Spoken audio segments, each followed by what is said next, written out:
លោកអ្នកសប្បុរសជាទីមេត្រីនៅថ្ងៃសុក្រ10រោចខែជេសឆ្នាំខាលចត្វាស័កពុទ្ធសករាជ2566ត្រូវនឹងថ្ងៃទី24ខែមិថុនាឆ្នាំ2022នេះលោកជំទាវអុកញ៉ាអគ្គមហាឧបាសិកាពុទ្ធសាសនូបត្ថម្ភម៉ៅម៉ាឡៃកាយកម្យាននិងក្រុមការងារបានអញ្ជើញទៅកាន់វត្តប្រាសាទស្រះកណាខ្ចាស់ឃុំបោះស្បូវស្រុកព្រះនេត្រព្រះខេត្តបន្ទាយមានជ័យដើម្បីនឹងប្រគេននៅផាត់ព្រះសង្ឃដែលគង់នៅក្នុងវត្តនេះចំនួន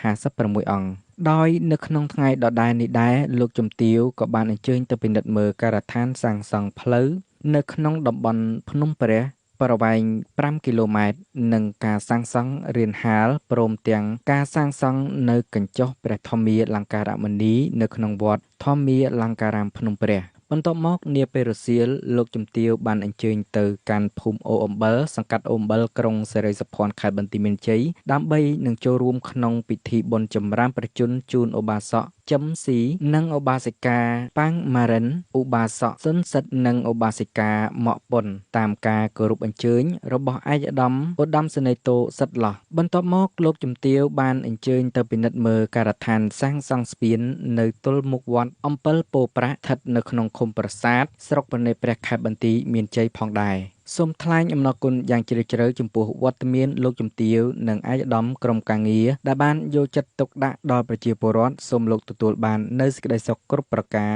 ក៏ដូចជាពុទ្ធពរ4ប្រការគឺអាយុវណ្ណៈសុខៈពលៈកុំបីអាសខានឡើយសូមអរព្រគុណនិងសូមអរគុណ